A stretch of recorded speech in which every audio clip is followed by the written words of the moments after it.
నమస్కారం.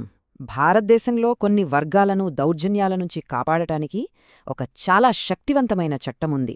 అదే atrocities act 1989. ఈ చట్టం కేవలం రక్షణ కవచం మాత్రమే కాదు, న్యాయం కోసం ఒక ఆయుధం కూడా. దాని గురించే మనమిప్పుడు వివరంగా తెలుసుకుందాం. ఈ చట్టం యొక్క అసలు ఉద్దేశమేంటో దాని మొదటి వాక్యంలోనే చాలా స్పష్టంగా చెప్పేశారు. దీన్ని కేవలం నేరం జరిగిన తర్వాత శిక్షించే చట్టంగా చూడలేం. ఇది ఒక రకంగా దౌర్జన్యాలు జరగకముందే ఆపే ఒక కవచం, ఒకవేళ జరిగినా బాధితులకు న్యాయం అందించే ఒక భరోసా అనుమాట. సరే, ఈ చట్టం గురించి లోతుగా అర్థం చేసుకోవాలంటే ముందుగా అది ఉపయోగించే కొన్ని కీలకమైన పదాలకు అర్థం తెలుసుకోవాలి. అసలు చట్టం దృష్టిలో దౌర్జన్యం అంటే ఏమిటి? బాధితులు అని ఎవరిని అంటారు? ఈ ప్రశ్నలకు సమాధానాలు చూద్దాం రండి. ఇక్కడ మనం ఒక ముఖ్యమైన విషయం గమనించాలి. దౌర్జన్యం అనే పదాన్ని మనం రోజూ వాడే సాధారణ అర్థంలో ఈ చట్టం వాడట్లేదు. ఈ చట్టం కింద సెక్షన్ 3లో చాలా స్పష్టంగా చెప్పబడిన కొన్ని నిర్దిష్టమైన నేరాలను మాత్రమే దౌర్జన్యాలుగా పరిగణిస్తారు. ఇక బాధితులు అంటే ఎవరు అనే విషయంలో ఈ చట్టం చాలా విశాల దృక్పథంతో ఉంది. కేవలం శారీరక గాయాలే కాదు, మానసికంగా, భావోద్వేగపరంగా లేదా ఆర్థికంగా నష్టపోయినా కూడా వాళ్లను బాధితులుగానే గుర్తిస్తుంది. అంతేకాదు, బాధితుల కుటుంబ సభ్యులను, వాళ్ల చట్టపరమైన వారసులను కూడా ఈ నిర్వచనంలో చేర్చారు. అంటే నష్టం యొక్క ప్రభావాన్ని చట్టం ఎంత సంపూర్ణంగా చూస్తోందో మనం అర్థం చేసుకోవచ్చు. అణచివేత అనేది ఎప్పుడూ హింస రూపంలోనే ఉండదు కదా, కొన్నిసార్లు చాలా నిశ్శబ్దంగా జరుగుతుంది. అదే ఆర్థిక బహిష్కరణ. ఒక వ్యక్తితో వ్యాపారం చేయకపోవడం, పని ఇవ్వకపోవడం, ఇవన్నీ పైకి చిన్నవిగా అనిపించొచ్చు, కాని వారి జీవనోపాధిని దెబ్బతీస్తాయి. ఈ చట్టం ఇలాంటి సూక్ష్మమైన కాని ప్రమాదకరమైన అణచివేతను కూడా నేరంగా గుర్తించడం దీనికున్నొక ప్రత్యేకత. సరే, దౌర్జన్యం అనే పదానికి చట్టపరమైన నిర్వచనం చూశాం. అయితే ఆచరణలో ఏ పనులనో ఈ చట్టం దౌర్జన్యంగా గుర్తిస్తుంది? ఈ జాబితాను చూస్తే సమాజంలో ఒక వ్యక్తి గౌరవానికి, హక్కులకు ఈ చట్టం ఎంత విలువ ఇస్తుందో మనకు తెలుస్తుంది. ఆ నేరాల జాబితా ఏంటూ ఇప్పుడు చూద్దాం. గమనించండి, ఈ చట్టం కేవలం శారీరక హింస గురించే మాట్లాడట్లేదు. ఒక వ్యక్తి ఆత్మగౌరవాన్ని దెబ్బతీసే చర్యలను చాలా తీవ్రంగా పరిగణిస్తుంది. ఉదాహరణకు, తినకూడని పదార్థాన్ని బలవంతంగా తినిపించడం లేదా అందరి ముందు అవమానించడం. ఇవి కేవలం దాడులు కాదు, ఒక మనిషి గౌరవంపై చేసే దాడులు. కొన్ని దౌర్జన్యాలు వ్యక్తిగతంగా కాకుండా ఒక వ్యవస్థలో భాగంగా జరుగుతాయి. ఒకరి భూమిని అన్యాయంగా లాక్కోవడం, వెట్టిచాకిరీ చేయించడం లేదా ఒక సమాజం నుండి వెలివేయడం వంటివి. ఇవి తరతరాలుగా కొనసాగే అణచివేతకు రూపాలు. ఈ చట్టం అలాంటి వ్యవస్థాగత సమస్యలను కూడా నేరుగా టార్గెట్ చేస్తుంది. ఒక పౌరుడిగా మనకుండే ప్రాథమిక హక్కులకు ఈ చట్టం ఎలా రక్షణ కల్పిస్తుందో చూడండి. ఓటు వెయ్యకుండా ఆపడం, ప్రభుత్వ వనరులను వాడుకోనివ్వకపోవడం, ఇలాంటి పనులన్నీ ప్రజాజీవితంలో సమాన భాగస్వామ్యాన్ని అడ్డుకుంటాయి. ఈ చట్టం అలాంటి అడ్డంకులను తొలగించడానికి ప్రయత్నిస్తుంది. నేరాలను నిర్వచించటం ఒక ఎత్తు అయితే, బాధితులకు వేగంగా న్యాయం అందించడం మరో ఎత్తు. ఈ చట్టంలో న్యాయం కేవలం వాగ్దానంగా మిగిలిపోకుండా ఆచరణలో అందేలా కొన్ని ప్రత్యేకమైన ఏర్పాట్లున్నాయి. ఆ న్యాయ ప్రయాణం ఎలా సాగుతుందో ఇప్పుడు చూద్దాం. న్యాయం ఆలస్యమైతే అది అన్యాయంతో సమానమంటారు కదా. అందుకే ఈ చట్టం ఆ జాప్యాన్ని నివారించడానికి చాలా ఖచ్చితమైన నిబంధనలు పెట్టింది.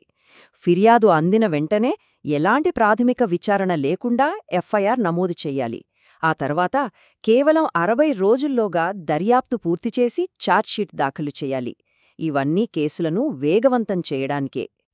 కేసులను వేగంగా విచారించడానికి ఇక్కడ ఒక స్మార్ట్ సిస్టమ్ను ఏర్పాటు చేశారు. కేసులు తక్కువగా ఉన్న జిల్లాల్లో అక్కడున్న సెషన్స్ కోర్టునే ప్రత్యేక కోర్టుగా నియమిస్తారు.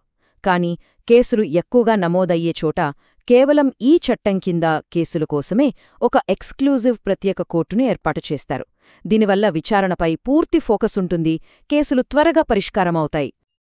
ఇక ఈ చట్టంలోని అత్యంత కఠినమైన, బహుశా అత్యంత చర్చనీయాంశమైన నిబంధన ఇది.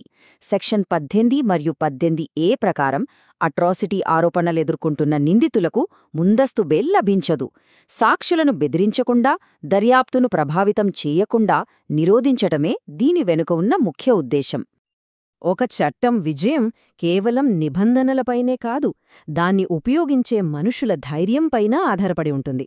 అందుకే ఈ చట్టం కేవలం శిక్షల గురించే మాట్లాడదు, భయపడకుండా ముందుకు వచ్చి ఫిర్యాదు చేసే బాధితులు, సాక్షుల రక్షణ గురించి కూడా ప్రత్యేకంగా మాట్లాడుతుంది. ఆ రక్షణ కవచం ఏంటో ఇప్పుడు చూద్దాం. ఈ చట్టం యొక్క ఆత్మ బాధితుల హక్కులలోనే ఉంది. న్యాయం కోసం పోరాడే ప్రయాణంలో బాధితులు ఒంటరి కాకుండా, భయపడకుండా ఉండేలా వారికి కొన్ని ప్రత్యేక హక్కులను కల్పించారు. వాళ్లను కేవలం ఫిర్యాదుదారులుగా కాకుండా న్యాయ ప్రక్రియలో కీలక భాగస్వాములుగా ఈ చట్టం చూస్తుంది. సెక్షన్ 15 అనేది బాధితులకు మరియు సాక్షులకు ఒక రక్షణ వలయం లాంటిది. బెదిరింపుల నుంచి రక్షణ పొందే హక్కు, గౌరవంగా చూడబడే హక్కు, బెయిల్ విచారణలో తమ వాదన వినిపించే అవకాశం, ఇవన్నీ కేవలం సదుపాయాలు కాదు, చట్టబద్ధమైన హక్కులు. ఇవి న్యాయం కోసం నిలబట్టానికి అవసరమైన ధైర్యాన్ని ఇస్తాయి. ఇది చిన్న విషయంగా అనిపించవచ్చు, కానీ చాలా ముఖ్యమైనది.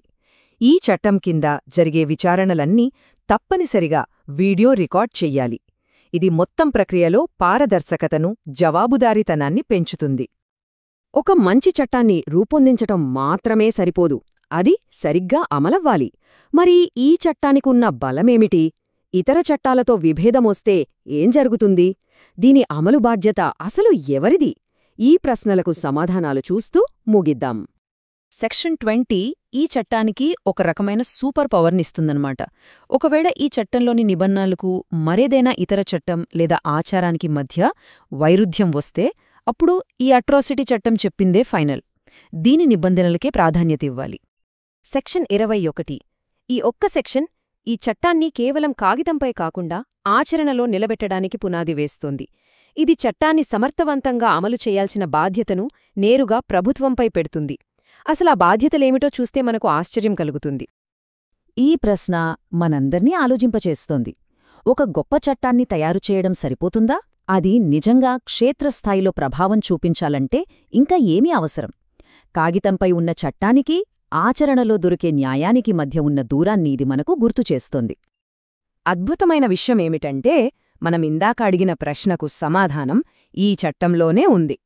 ఈ చట్టం ఎలా ప్రభావవంతంగా ఉండాలి అని ప్రశ్నిస్తే, ప్రభుత్వం ఈ పనులన్నీ చెయ్యాలని సెక్షన్ 21 నిర్దేశిస్తుంది.